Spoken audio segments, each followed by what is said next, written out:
Bitcoin is rallying as we speak in a pretty major move in a 5-minute candle. Wondering if there's some news that somebody is front running or something that I may have missed in getting prepared for this stream.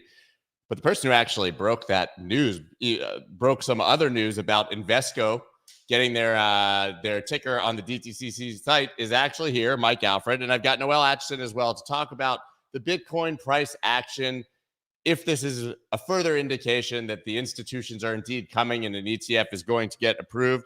And also, of course, to talk about a bit about what we might see today from FOMC.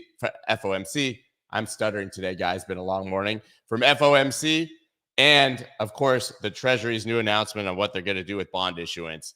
We've got a lot to talk about today. I've got the two best guests to do it. Let's go. Let's go.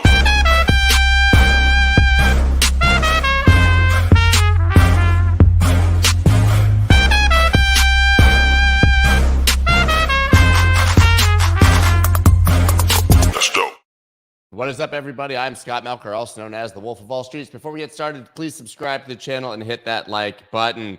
Yeah, I was up late last night. It was Halloween, and I actually, for once in my life, decided to go to a party, which rarely ever happens. I was up somewhat late, but about 12:30 at night, I was kind of getting ready to head home, and I got a message from Misha, who you all know, my producer. Many know him as Mike.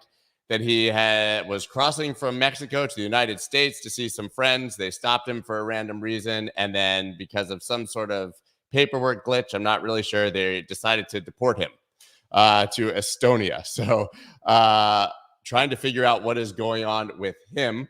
Unfortunately, that's obviously bad news for him. And that also meant that I had to figure out how to do a YouTube stream by myself. So if you're wondering why I'm mumbling through my words and was up late, it's because I was sending out invites, gathering news, and working on thumbnails and such. Really challenging, hoping that we hear from him soon and that everything resolves okay. I know it's not a huge deal, but pretty disruptive for his life, obviously. So hoping that that changes. I've got two amazing guests today, though, who've woken up to come talk to us. I've got Mike and Noelle. Good morning, both of you. I hope you're doing great. I'll go, though, Noelle, I guess it's good afternoon for you, right? Good afternoon, indeed, Scott. How are you today? I can't believe that about Misha. I hope he's okay. Yeah, I haven't. Obviously, I think, he wasn't too communicative at the point. He was literally dealing with it at that moment. But yeah, I'm waiting to hear. Was kind of up all night, worried about that and hoping. And I have to ask, Scott, did you go disguised as Halloween for Halloween?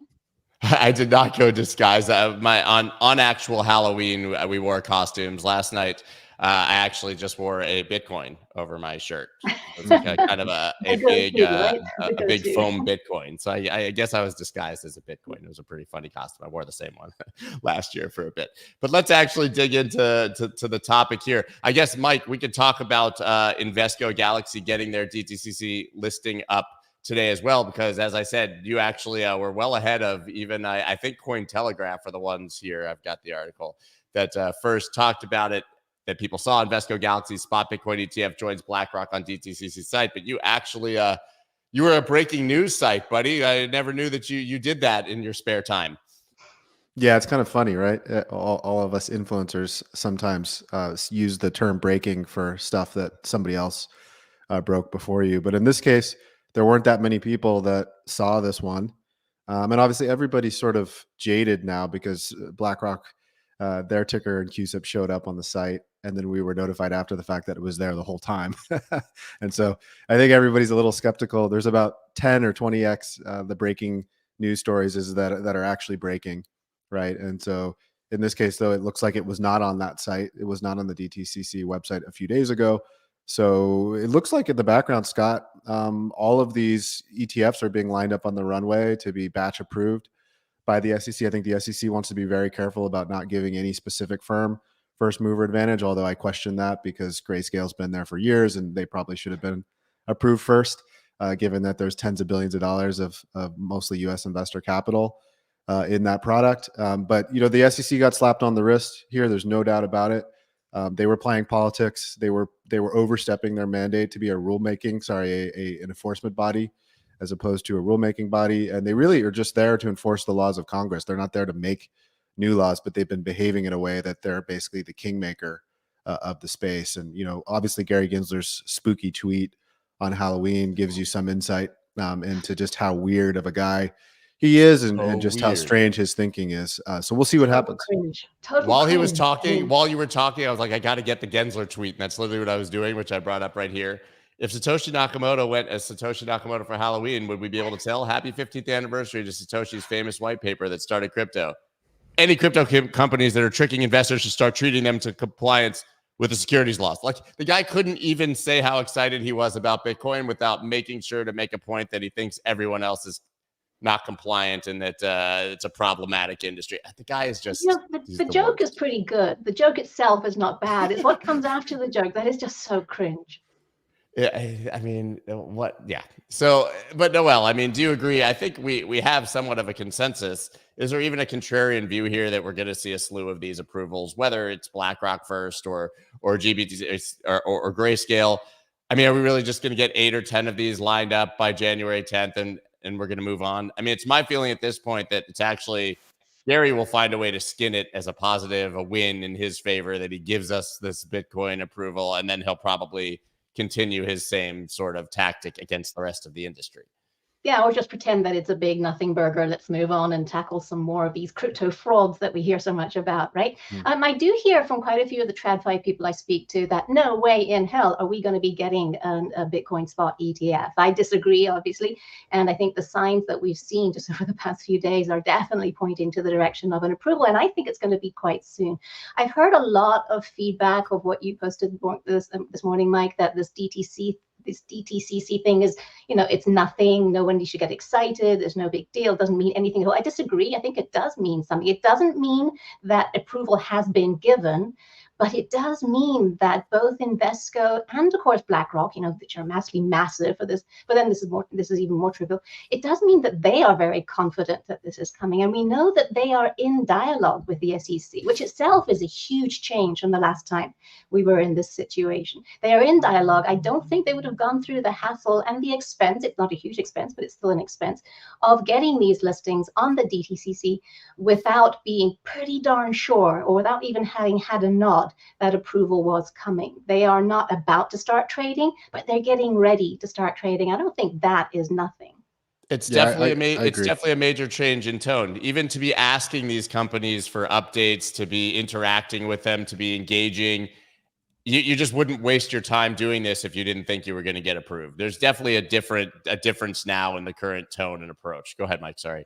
Yeah, I was just going to say, I think what's going on behind the scenes is a tremendous amount of maneuvering and political stuff going on, right? So the SEC staffers who sometimes are operating on their own, right? Because I hear feedback increasingly that there are staffers that believe one thing and they think Gensler is sort of out on a tree branch somewhere with a slightly different view than what's held by most people at the agency.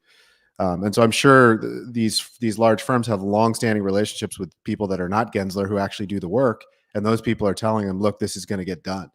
Right. And so go ahead and start filing. And of course, quietly, they're probably saying, hey, you should get this done now, because when we approve these, we're going to approve a bunch of them, including yours at the same time. Because again, we want to be very careful to not be too political, even though everything they've done up until now is political. It's quite ironic, the entire thing. So yeah, I hear people's points that occasionally there's a ticker at a CUSIP created for a product that never launches, but it seems to be quite rare. And for this many firms to be doing it all at the same time, especially firms of this size, I agree with Noelle. I think it's just a matter of time. I think Q1 of next year is sort of the latest. If we don't have a spot ETF by the end of Q1, I'll admit I was completely wrong on this, but it could happen, even before that. Yeah, I'm still in the camp that's going to happen sometime this year, because even Gensler's tone has changed. When he's interviewed about this these days, what he says is, I await staff commentary, or basically, it's not my problem anymore. He is getting ready for the public relations whitewashing that he has been overruled by his staff. Because after all, there's 5 commissioners, they vote. Yeah, and they used to say nothing, right? They used to just kick the can down the road, and then get to that third time and reject. right? Without really any commentary, without really any interaction. So I think we have consensus here that the ETF is going to come. The next question, I had Matt Hogan yesterday, Eric Balchunas, and Steve McClurg, all very deep in the ETF world, and actually ended up with a vibrant debate that went about 20 minutes overtime about what it would actually mean when this thing is approved.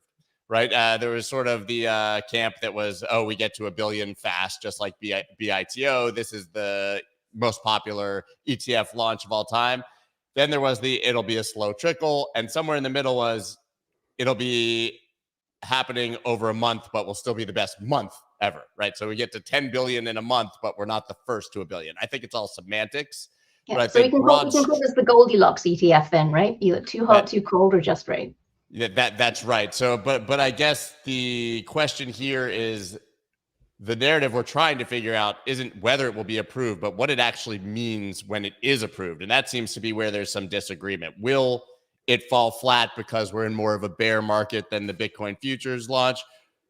I tend to believe that if Larry Fink is out there calling Bitcoin a flight to quality, that he's got a whole lot of AUM lined up for this launch. I see you guys both agree with that generally. Mike, what do you think?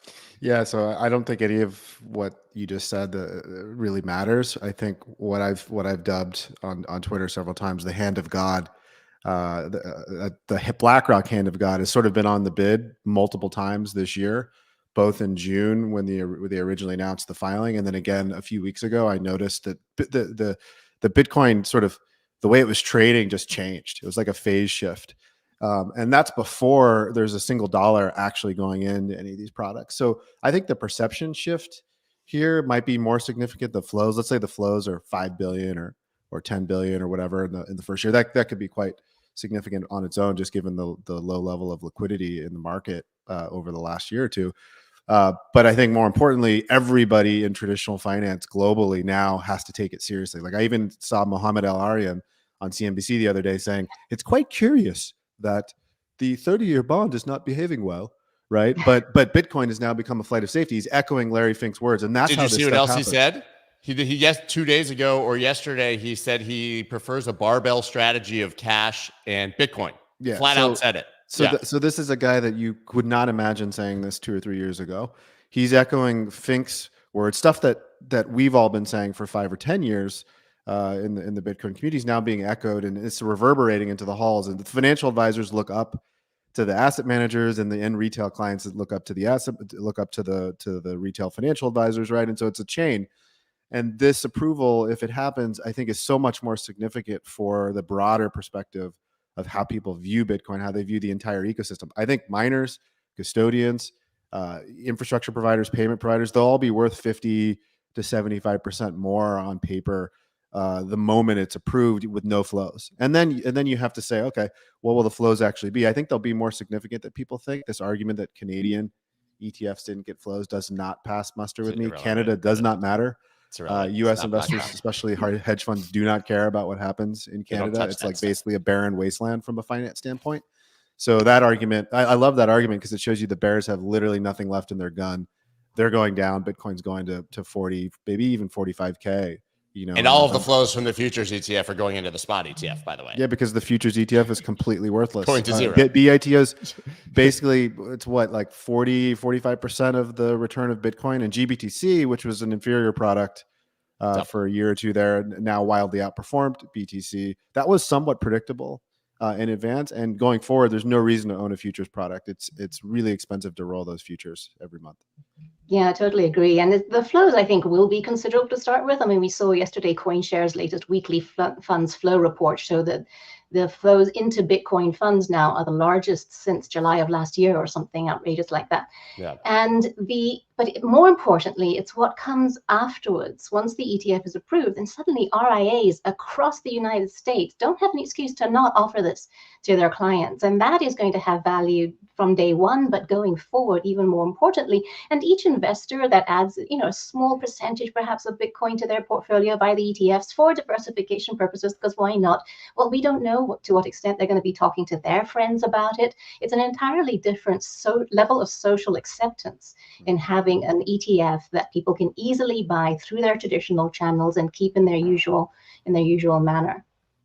And I think most importantly, even if RIAs weren't recommending it before because they felt it was their fiduciary duty not to do so because the product didn't exist, now they get paid by recommending Bitcoin. Exactly. And let's face it, the story is interesting now. It's not just gold. It's a sort of a new digital gold, which has the speculative appeal, and it also has the safe haven appeal that everyone's hearing about, which now matters more than ever, let's face it. So it's an entirely different water that Bitcoin is swimming in this time around compared to the last time we were on the way up in a cycle. And Scott, that's what people are front running. Right. So like a lot of this trading is people thinking that's all going to happen. But I just want to call out one thing real quick. Over the last 3 or 4 months on days of the FOMC meetings, Bitcoin's been quite quiet. Right. It's sort of sitting and waiting. And of course, nothing's really happened since July. Right. Like we have these meetings and you know, Jerome Powell basically says the same thing every time. He answers the same set of generic questions from the journalists who are in the room, and then we close up, and then the market goes down. Right, that's essentially the story of the last 4 or 5 months. And today, there's a major shift in the way Bitcoin's trading. It's trading up quite substantially in front of the FOMC meeting. It looks like it wants to crack 35. I think it's nothing but air between 35 and 38, and so there's a possibility that, you know, we're at 38 a lot quicker than people think, because I don't expect Bitcoin to be trading like this if it doesn't intend to rally. Going into, again, this is a nothing burger meeting. Like Jerome Powell's going to say the exact same thing he said since July. There's going to be no change in the rate, and we're going to watch the data, and we got to make sure inflation comes down to 2%. Blah blah blah blah blah blah blah blah blah blah. Everybody watches it. Completely irrelevant. In the meantime, Bitcoin is 35K as I'm speaking, and so this is different. This is totally different than anything I've seen since July. But what if he sneezes? What if he sneezes at the wrong time, or if he coughs with his head left instead of right? I mean, how are we going to know how to interpret seasonality, that? Scott? Like, there's some I think people are underestimating how much of Bitcoin is sort of pre-programmed. Like, if you just draw fractals over the Bitcoin price for October and Every November, time. like you get the same thing we're getting now, even with no news. So people use the news afterwards to explain price movements that literally are sort of like pre-programmed in. I don't know if that's the stars or astrology or whatever, right? I'm sort of joking there. I don't know what that Unicorn dust. but you could sort of like guess that this was going to happen without knowing anything about the news a year ago. Yeah. And, you know, to pull on what you were saying there, Mike, I mean, just look at what the US yields have been doing over the past month, and Bitcoin has been steady. In theory, higher yields should be really bad for risk assets, especially for Bitcoin, which doesn't have any fundamentals to support it other than sentiment. But no, Bitcoin has been steady and trending up. That suggests that there has been buying support for some time now. And what we are seeing is that accelerate in a relatively illiquid market. Yeah, I don't care if it's BlackRock or someone else on the bid. There's nobody selling. That's just the reality, is that there's clearly demand and there's very few people that are interested, I think, in selling at this price, especially with any sort of size. And so we're seeing this major movement up. I mean, seeing Paul Tudor Jones, Druckenmiller, L. Arian, Larry Fink. I mean, you're talking about, you know, 4 of the 10 most respected economists / institutional investors on the planet, all coming out in favor of Bitcoin within the last 2 weeks. Something's changed here. But what's changed on the other side is that we're getting more of an uptick from politicians against it, right? Which I think gives you all the signal you need to know that this is probably going to continue rising. Of course, we've talked this story to death about Elizabeth Warren, the Hamas funding, that it was all fake. Chainalysis made that very clear. Last week, Cynthia Lummis, a very pro-Bitcoin senator from Wyoming, came out, sent a letter to the DOJ, said, you need to wrap up this investigation of Binance and Tether. We need to see some charges. Then she lost me. Can you hear me? Good. She tweeted yesterday, effectively saying this was a false report. And everyone's saying she apologized, but I've read this tweet 10 times and she didn't. She kind of actually doubled down. She said, basically, she made it political. She said, the Democrats are wrong. This was false. But after reading that, I still want the DOJ to go after Binance and Tether, right? And so we have Elizabeth Warren out there with 105 senators and Congress people saying that the United States government needs to go after crypto in general to stop illicit financing. And then Lummis specifically saying Binance and Tether, right? So there's clearly a uptick here, I think, from politicians in the United States against the industry. Now, she made it very clear to say it's not the assets, it's the industry. Mike, listen, I mean, you've been obviously beating the drum, not on Tether, I don't believe, but about Binance. But what do you think of this? About Lummis in particular, I try not Yeah, to follow politics too close. I was surprised she was getting involved me too. in this at all. I think it's a popular thing to do with an election coming up to try to impute politics onto things that are fundamentally apolitical. Bitcoin, for example. So I would have probably preferred, as a fan of hers, to stick with Bitcoin related commentary and Yeah, stay out of the Hamas funding, which has now been proven to sort of be kind of a lie anyway, right? Like there's no substantial amount of funding. The most substantial funding for criminal activity, terrorist activity globally is the US dollar. It will continue to be the US dollar, especially because they keep printing so many dollars. It's a lot easier to get your hands on dollars in the first place. And then it's a lot harder to track them. So I don't know why, if I was a criminal, I would ever use Bitcoin for fundraising if I can use dollars. So I don't know what that's all about, candidly, Scott. I think a lot of these politicians are working at the behest of the banking system. The bank lobby is quite strong.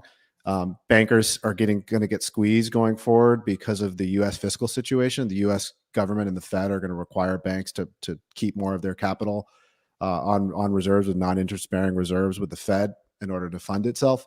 And then they're also getting squeezed by this alternative financial system, which sucks liquidity out of banks. Because if I'm a saver and I'm getting paid nothing and I can move to Bitcoin and generate a 50 or 100% CAGR across a decade, why would I leave my money with JP Morgan?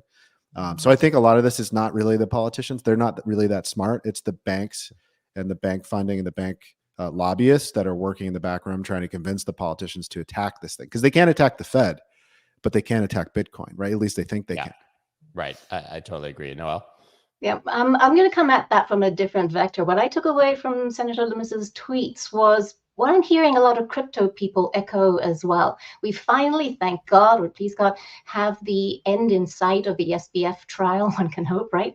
But we all know that there are still a couple more shoes to drop when it comes to bad news for crypto market infrastructure. And the sooner we get those shoes dropped, and the sooner we can all move on. And while I don't have any information, you probably, Mike, are better informed in this than I am, Binance and Tether are the ones that people in the industry even are worried about. So get it over with. Let's move on, rebuild the reputation that this industry actually does deserve. Well, the good news is that, I was going to say, Mike, the good news is that Binance is being marginalized. I mean, they're about to literally be passed by the CME as the largest open interest for institutional investment for futures products. So it's good to see them becoming a bit less relevant if they are going to have trouble. They've been completely defanged. I mean, the Binance US entity was revealed to just be a shadow organization of basically offshore moneymakers. I mean, people were sending money, they thought, to a US-based exchange, and they were literally shipping the money to CZ's fully controlled market makers offshore. Very similar to people who thought they were depositing in FTX and the money was actually going to Alameda directly. Yeah. So all these things that I said basically a year ago, they've all ended up being true. I never said I thought Binance was going to go down the next day. I just said people expectations and perceptions of Binance were wildly different than reality, and that's actually ended up being the right call. And people are all over. The best way for it to happen. Yeah, I mean, you're right. It would have been horrible if that had happened overnight. Right. So Binance US is essentially gone. Their stablecoin BUSD, which was they admitted later, again, after I made these allegations, they admitted later, we will actually, there was about $1.5 billion missing. We're sorry, we're better. Their argument on everything at Binance has been, yeah, you're right. We did every single thing you said, but we're a better company now. And it's like, well, that's not the way governance works. If you don't change the fact you have no board of directors, if you don't change the fact that you have no named executives, if you have no internal controls, no audit, et cetera, like nothing's going to change.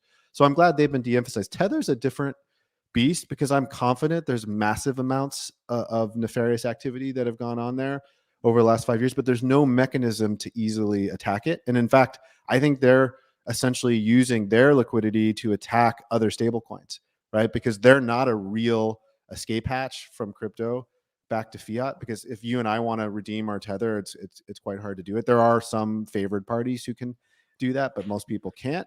But you can print Tether and then use it to exit via USDC. And I think they're attacking other more legitimate stablecoins. Essentially, if you follow the rules in the stablecoin world, you're getting shellacked by Tether because Tether doesn't have to follow any rules because they've gotten so large and there's no easy redemption mechanism. Of course, these New York-based hedge funds have tried to short it.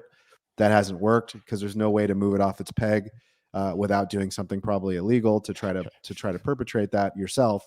So Tether can probably continue doing whatever it wants. And I thought it was odd that their so-called CTO, who was basically CEO for years, was promoted to CEO. I mean, Tether to me is not that much better than Binance, but I think it's harder to attack, and so it may take a long time to find out what's I have going a funny feeling that, though, like you said, Tether did a lot of things in the past, but they're just crushing it so hard right now that they've been able, on the back of massive profits and all of the investing in treasuries, to get pretty clean and pretty well backed, at least at the very least. Maybe. Noelle. Yeah. So listen, I know we only have a couple minutes left, but I do want to talk about what's happening at the Treasury. Because it's pretty wild. We all know that the debt has gone over 33 trillion just since they lifted the debt ceiling. The U.S. Treasury cuts October-December borrowing estimates to 76 billion cuts. I love that now they're only going to do 176 billion, but at the same time, the Treasury just detailed their plan to step up size of bond sales to manage growing debt load and higher rates, admitting there's a price. And there's a great tweet here from Jeff Ross. It was a quote, stealth QE by the Treasury. Treasury continues to make significant progress on its plans to implement a regular buyback program in 2024. This last quarter, Treasury received important feedback from the primary dealers with regard to scheduling buyback operations for liquidity support and cash management purposes. Treasury intends to provide an update on okay, you get the idea, right? So are we just quietly doing QE here in the background on the fiscal side while the monetary side claims that we're doing QT, Noelle? Well, not really, because what they're doing is they're retiring some of the most liquid issuances and they're replacing them with, in theory, more liquid issuances. So it's a little bit of housekeeping there. But what is astonishing is the emphasis on issuing now, today, with rates at what they are, long-term bonds rather than the short-term ones, which hopefully you'll be able to roll over at lower rates in a couple of years. That is an absolutely astonishing stance on the fiscal management of the US budget deficit, and something that she will be held accountable for in years to come, I imagine. I understand in a way why they're doing that. She doesn't want to have the short terms more than 20% of the overall outstanding, but still, with the rates where they are, that is a misuse of taxpayers' funds in a way, because this is going to mean more and more of the revenue goes to pay interest in years to come. I mean, Druckenmiller, I can't remember his quote, but he said that this was literally the worst fiscal decision in the history of mankind ever, right, Mike? I mean, it wasn't hyperbolic. He said specifically, every Tom, Dick, and Harry refinanced their mortgage, and the biggest borrower of them all, the U.S. government, didn't do anything. Essentially, it's the worst snafu in the history of the Treasury. Yeah, they're still taking out long-term debt at high rates, which is astonishing. And they have to. They have to, because when you run deficits at this size, right, they get ballooned, they get bigger and bigger and bigger. And I think that's why the long end, the rates keep going up, and people at first were like, I don't understand what's going on. And then all of a sudden a light bulb went out, and traditional TradFi people are like, wait a second, maybe the debt actually does matter. It's like they're willing to suspend disbelief with the government for some reason, and they won't do it with anyone else. Like if a company gets to 6 or 7 turns of leverage, right, of EBITDA, and then their EBITDA starts getting squished, what do they do to the equity? They drive it to zero in the traditional markets. But with the U.S. government, the same people look at it and say, oh, it's no big deal. Just the government. That's because modern monetary theory says that that's a public good, and that it's not the same for the government as it is for us. There is some limit to the shenanigans, and I think we may have reached that. And by the way, TradFi markets open, and Bitcoin retraces from 35.1, 35.2 all the way back down. It's almost like it's the only thing Bitcoin is that's actually holding Bitcoin back is fears about what's happening in the traditional market. And that's why every time there's a close or an open in TradFi, it affects Bitcoin's price. It almost seems unnatural, but it's obviously doing that, right? Yeah, and the pickup in activity in the derivatives market is going to be a big influence as well, and going to deliver us quite a few inexplicable moves in weeks to come. Noelle, I have to ask you then, how do we get out of this debt mess?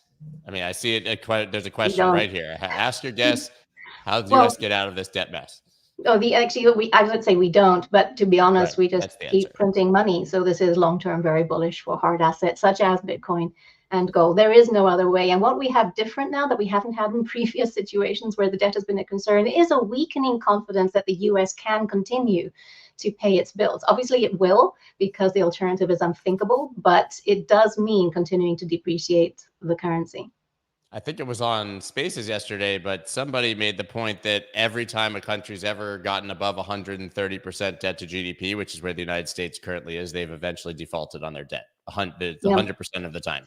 Exactly. The confidence is certainly weakening, and the political dysfunction in the United States, the polarization, isn't helping. Mike, any thoughts how we get out of this situation, or is it just money printer go burr? Yeah, I don't. Which, by the way, is not really a solution.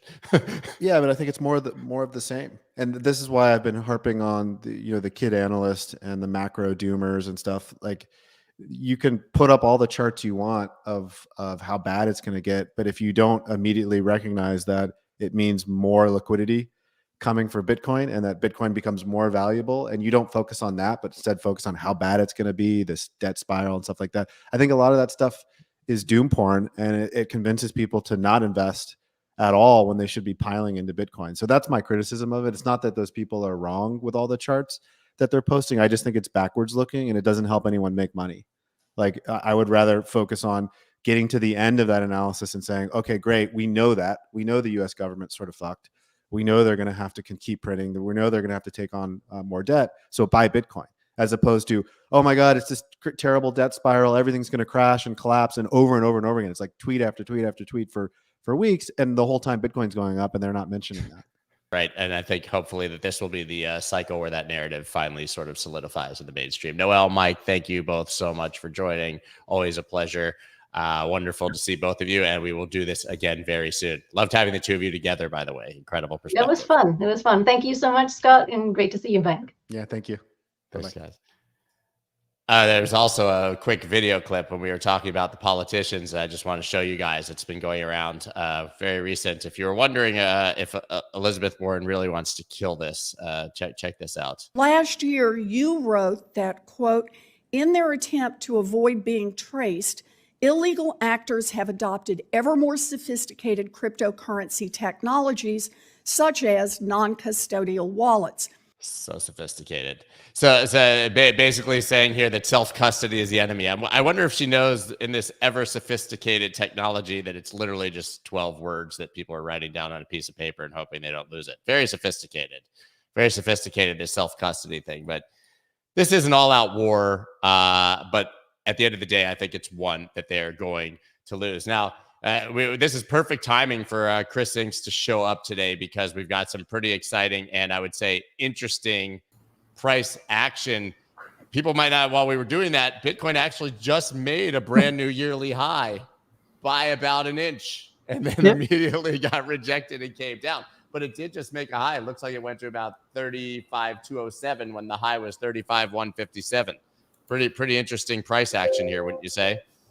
Yeah, I mean, nothing we haven't been looking for. Everybody, I think, pretty much saw the consolidation coming in, over the last week, whatever it's been there. And that should be expected because we had such a strong move up, coming out of the sideways here. So, again, big move up, some sideways, big move up, some sideways, big move up, a little sideways there. I mean, you got to give the market a chance to kind of breathe. I like that it's above the daily pivot there, for November. I still think we just kind of keep rallying from here. I think it's just a stair step on the way up. I don't think we get the retest of the range, but even if we did get this retest back over here, it's not a terrible thing. But I think if we do, we kind of find that pivot area there, which is right around 32,170 or so on this chart here. But I think this is just kind of sideways here, and look for it to kind of continue its way up. Same thing I've been talking about for a while. So I think we're still good on that. Yeah, I tend to agree. I mean, do you think that it's meaningful that it just got rejected sort of at that yearly high like that? Or do you think it was just a quick push? Mike made the interesting point that it was basically at 35 markets opened, which, usually we don't see necessarily that quick correlation, and immediately it dropped. I haven't even looked at what stocks are actually doing. It appears SPY is up slightly. So, I think it's more along the lines of it's the top of the range there. And usually you don't get this straight up breakout. Usually it's a rally into the top of the range, a pullback, and then a breakout. So I tend to look at it more that way potentially. Yeah. So basically the first test, consolidate, and then head up. So what, I mean, have any of your targets thoughts here changed with any of the price action? I also did see that there's a bit of a sort of bearish divergence and overbought territory on the daily. I don't know if you saw that, but doesn't look that concerning to me, to be quite honest, the way that it's sort of forming up. I think it was find the chart, but you can see, because inevitably you're going to end up with hidden bullish divergence when it drops. So to me, that didn't really matter too much. You can see it there. Yeah. I mean, and it's just now kind of getting there. So it's always that thing of, I think people tend to kind of jump the shark. Basically, they get to go, oh my God, it's bearish divergence right away, and especially on the larger time frame, it takes a little bit more time to play out. And so we can often see this where we kind of see that divergence, but then price continues to head up and it invalidates that divergence, or it just makes it bigger as it continues to go up a bit higher. But yeah, no, I mean, I think, 38, 40. I think we just continue to kind of push up here. I think there's an off chance that November might actually turn out to be even better than October was. And so I'm not saying that's definitely going to happen, but I can see some really good possibility that it may. And I think that'll throw a lot of people off. That's what Mike just said. Oh, he said, listen, it's seasonality. October. I think this was our best October since 21, which was obviously massive, and our best month even. And I mean, just doesn't look like it wants to stop. No. Like I said, I think we kind of just continue pushing up this consolidation right here. But like I said, worst case scenario, I think you get the daily pivot there, 31,700 and some change. And then, or even the top of the range. I mean, people are like, oh, the minute it pulls back, it's dumping. The verbiage used in social media is so terrible. I really feel bad for people who are just starting to get into trading and trying to figure it out. And emotions, we all know, are really terrible in trading, and it's hard, when you deal with those really emotional words put out there very emotionally. So, a pullback. And then, worst case scenario, we get a pullback and then further upside. There's absolutely nothing happening on this chart. I guess what I'm trying to say, there's absolutely nothing happening on this chart that's bearish. In the grand scheme of things, this is an uptrend. It's been an uptrend since last November. Told everybody to get on board at 15.5. People have argued the entire way up. And there's still people out there arguing that this is some sort of bear market rally. And I think if you're thinking that at this point, I can't guarantee, nobody can guarantee anything, but I really think, 30 years doing this, that at this point, if you're arguing that, you're really just don't really understand what's going on with the markets. And it's tough. It's tough. Do you, how do you approach days like this? I know the answer, by the way, but you can give everyone else the answer. How do you approach days like this where we have an FOMC meeting or some sort of announcement? I mean, you and I have talked through trading Forex through non-farm payroll and things like that, where you see sort of this potential of heightened volatility. Do you pay attention to it at all, or you just sort of sit on the sideline and wait? No, here's the thing. Trends are all the trend itself is already in, and usually the knee-jerk reactions we see with news events are just that. They're just knee-jerk temporary reactions. People go, oh, look, price, dropped after that. Well, it was already in a downtrend, it's like it didn't make it reverse, right? And so, but the thing is, with the volatility that comes in, depending on how much volatility it is, you can still get knocked out, right? So usually I try to not be, unless the position's already been in for a while, so I've got some room for it to pull back on me or something, with that volatility. Usually I just wait for the event to get over with and, and wait for that to all settle down before, initiating new positions.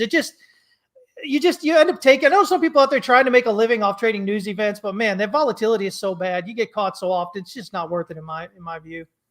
So listen, I think we're all of the assumption that the most likely path for Bitcoin continues to be up. We know that historically, when it goes up like this, it rarely gives you that perfect dip or retrace that you want to buy. It leaves everyone behind, kind of gives the Max Payne scenario of leaving you on the sidelines. Mm-hmm. What do you make of that for the rest of the market now? We've seen some sort of select altcoins outperforming. Obviously, Solana's gone rather nuts. We talked about the inflows actually yesterday and today. Noelle brought up the fact that CoinShares said there was over 300 million in inflows into crypto funds last week, which was as much as the entire year just in a week. Yeah, mostly into Bitcoin, but the other one was Solana, massively from institutions. And actually, there's been, I believe, like an 8 or 10% decrease in inflows or actually significant outflows from Ethereum. So it Yeah. seems like maybe there's a narrative flipping there, at least in the short term. But how are you looking at altcoins right now? I know you're not really viewing them fundamentally, but it seems that we are actually seeing some outperform, which has not happened in a long time. Yeah, I mean, exactly. You know, we had Sol, we had Link, you know, we had some other ones that really did great. We had Ethereum, but you know, again, when you think about Ethereum, Ethereum was the one that it bottomed in June of last year, right? And so right when, you know, at this point here is where Ethereum bottomed, and it's continued up. That's been the low, right? And we had the extra shakeout here, the terminal shakeout for Bitcoin in November. So, you know, everybody's kind of like, oh, you know, doom and gloom for Ethereum and whatnot. But the fact is, it was rallying before, you know, it led. It was rallying before Bitcoin here. And so I don't see anything wrong with it at all. I see people just kind of being people and you know, emotions and not really understanding what's going on. But I think overall, I think the markets are just kind of a lot of these that haven't necessarily rallied really strong yet. I think they're starting to find bottoms in here. I wanted to talk about Ape real quick here because Lord knows that thing just kept on going, right? I mean, if we zoom out here, there's Ape. I mean, I love when we talk about it. It is laughable. We say, look at these big moves in altcoins. Then you zoom out and it's like, you can't even see it. yeah, you know, we waited here, but you can see, you know, high volume node right here. We got this dip down here on the weekly. We got this bullish divergence right here on the weekly coming up at the swing low with that pin bar candle and huge rally up. I mean, I think it's probably the bottom there for Ape.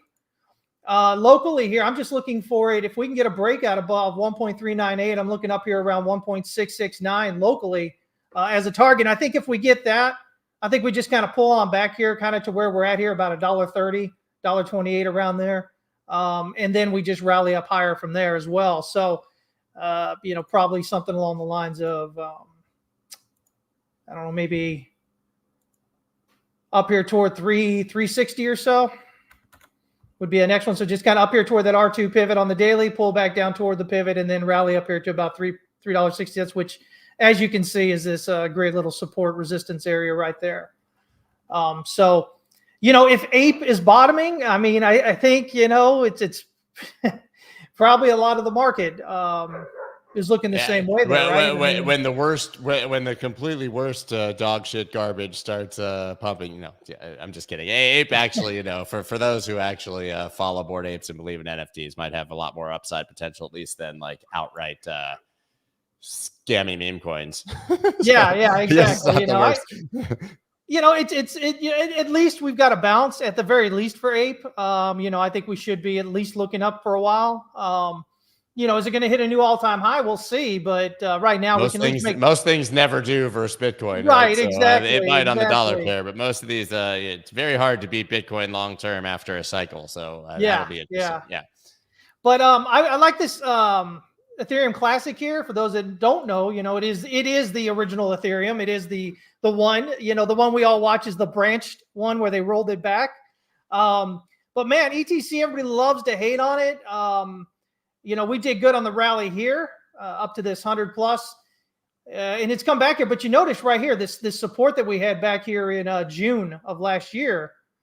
You know, I mean, it's just this amazing area of support resistance right here.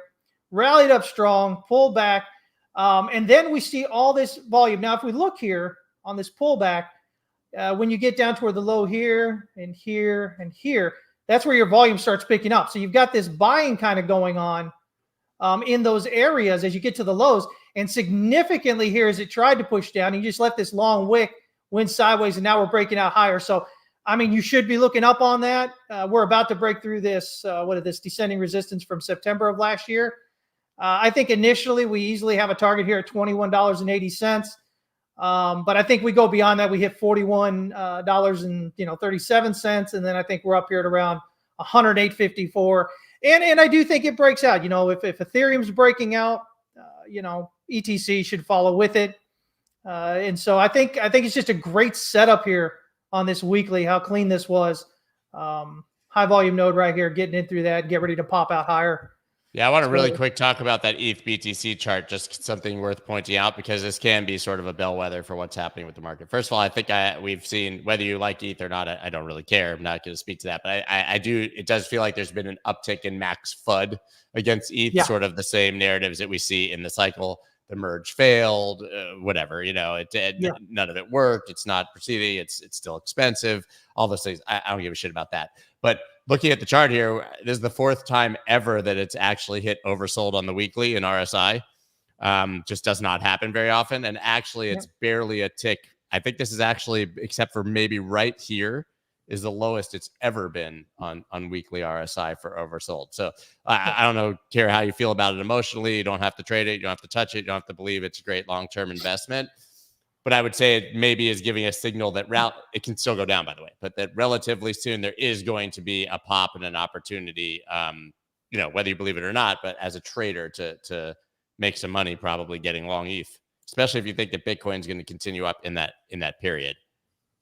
Yeah. I mean, nothing's happened here that didn't happen back when GBTC hit the low, back when Facebook hit the low, back when, just all these, right? Solana hit the low. And every one of these, I kept saying, listen, and I felt like a broken record. I was like, this is the sentiment. People come out here, new traders, they come out here, social media, and they're like, oh, yeah, everybody in my feed is bearish or bullish. And so that means it's this. No, what you want is what you're hearing now. This, where it's just absolutely everywhere. Everybody's kind of given up on it. It can't possibly rally. It has to go into nothingness. This is the time where it's usually marking the lows in the charts. Again, it was Bitcoin at 15.5. It was Solana at $8, $9 there. It was Link on the drop back there this summer when it dropped below the range, $5. Facebook on that big move down, which is basically retraced everything now. GBTC at its low, everything. I kept saying, listen, this is the time, buy. And then, people didn't really listen, but it's hard to, because you're emotional, right? You're emotional and everybody's, oh my God, the sky is falling. That's such a big thing with social media. Every time something happens, the sky is falling. But once you've been through it, sometimes, and you're really paying attention, you start to notice those are the actual sentiment, indicators that you're looking for. And not the algo done, algo driven. These are the accounts you should pay attention to on social media things, so yeah, I think Ethereum is probably going to rally up here.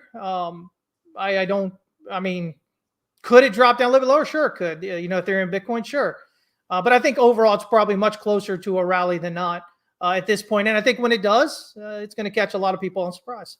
I've been watching the dollar at all. Actually, I just happened to bring it up. Someone said it was going parabolic in the chat. So I decided to look. I don't know what people's definition of parabolic is, but this ain't it. But it does look like the dollar is actually breaking out, kind of had this bull flag here. It's pushing up. But interestingly, this seems to be an everything rally. SPY is up at the same time. QQQ I've got here way up at the same time. Usually you don't see the dollar rallying alongside stocks. So sort of maybe this is one of those weird FOMC day scenarios, but a bit surprised to see that. Well, again, as I always point out, they don't always, it's not like, the second one turns, Bitcoin turn, or the second the dollar, the DXY turns, then stocks turn or something. There's always some overlap in there, and as people are changing money in and out, right? Right here, we're still kind of, we had that initial target right up here. If we do break out higher, we got another target up there about 108.6 or so. No big deal at the end. At the end of the day, we're looking at we basically hit a 50% retracement. So I'm looking at this as a 1, and then an A, a B, and a C here as a 2. But that's even if we break out here. We haven't even broke out here yet from that swing high back there beginning of last month. So worst case scenario, we move up here a bit. 70.5 is 110.5. 78.6 is 111.68. Still very valid wave 2 targets. But again, big picture is still, nothing's changed here. It's still the same thing that I've been talking about, seems like forever and a day. Looking at potentially a 1-2 here. But if we did happen to get up toward the top of this range, I'd start considering the idea that we still have one more push higher to about 125 or so to finish out that wave C of B there. And then we get the move down. But until we do, if we're getting rejected here, this is just 1, 2, 3 down here at around 75. And, most people have a hard time seeing that, have a hard time accepting that. But, everybody had a hard time accepting that this was the low down here when I was talking about that, gave that 114, 115 target. Again, we're humans. We're full of emotions. Most of the time, we don't even recognize that we're acting emotionally. And so as a trader, that can be really, difficult to make money with because you have to recognize when it's going. If you're trading emotionally, you're going to lose money, right? Yeah, absolutely. Anything else that you're looking at the moment? Let me see here. I might have let me see here. I've got let's back over here. I do have Gala. Gala looks kind of interesting here. So Gala did this big move back down and retraced more than Ape did. But as you can see here, we've kind of got this range right here. We have the dip below the spring here. We got the volume on the breakout, large candle spread, large volume. So looking for us to break out higher here, that gives me this target up here at around 6 to 7 cents area up here as initial target. And I think if we hit that, honestly, now we'll probably pull back, but I think we break out higher as much. But for now, I think we do a bit of a pullback here, and then we look for this rally breakout higher and kind of head up toward there. Yeah. This was something I hadn't heard about, but I just saw the chart. WEMIX USDT. It's on KuCoin. Never heard of it. We're deep down the curve now. I like it though. It means that there's some markets actually. WeMix. I think that's something that DJs do. Go ahead. Exactly right. With a speech impediment, a WeMix. Yeah. I think if we break out above the swing high here at 1.3198, I think we break that. I think we're probably looking up here about 1.868 on that. So a little bit more local target there. But I'm sorry. All I can think about when you just said that is the Princess Bride marriage. Oh no, I mean, excuse me. Oh God, my brain not working. Not wait, you guys know. Anyways, Spaceballs. There you go. Baseball. True of the WeMix. Yeah, EGLD here is something we've talked about before, and I was looking for a rally up out of this green area here, and we've gotten that. We've got a strong volume spike expansion here as we broke out big candle spread through the Bride. resistance there. Yeah, so I think we kind of continue up higher, at least to $38. And then I think if we hit that, obviously we're going to just kind of keep on going up here toward 51, and then breakout there really kind of gets us on this move through all this here up there potentially toward 130 on that. So again, I think a lot of these are starting to get those bottoms done and starting to get some rallies off them. So yeah, I don't worry about a whole bunch of the, what's talked and what's going on. And, everybody talks about supply and all this other stuff, but it's funny because the people are talking, I don't think they've paid attention. It doesn't have a lot. I mean, look at XRP, right? Look at the supply out there of XRP, and it rallied up there, well over $2.50, $3 back there, right? No, it's not possible. It's not possible, and yet it did, right? So I think people worry too much about metrics that don't really matter a whole lot when you're in a speculative market here. People are buying because they expect it to go up, and sell it to somebody else at a higher price. I'll take it. I'm just mad at myself. I'm on so little sleep that I questioned the Princess Bride quote, which was correct. Obviously, it is the Premier, which is what brings us together today. But there is a great wedding scene in Spaceballs also at the beginning where he's like, holy match. He's like about to say holy match. He's holy shit. Yeah. Right. Anyways, two great classic scenes from our younger years of classic movies there. But the Princess Bride one is definitely better. Guys, everybody follow TX West Capital on Twitter. Check out his Discord. Amazing stuff as always. Not Discord anymore. Oh, sorry. What is it now? We got a new platform, man. Members.texaswestcapital.com. It's even better in Discord, man. It's absolutely fantastic. Wow. A new custom platform in which you can interact with Chris and Fibbo Swanee. Yeah, I see you over in the chat, man. We got to get you back up here. Maybe one of these Wednesdays we'll do we'll bring the whole team together again. Awesome, guys. I got to run. Get ready for Twitter Spaces and try to figure out what's going on with Mike, who's see if he's gonna make it to Estonia. You missed at the beginning of the chat, Chris, but my producer got deported today trying to cross the border, so somewhere between here and Estonia. So yeah, by the way, border security, I don't know what's going on down there, but they're definitely checking on Estonians. So so we're trying to figure that out. All right, Chris, thank you so much. Guys, thank you very much. We will see you back here tomorrow. Peace. That's dope.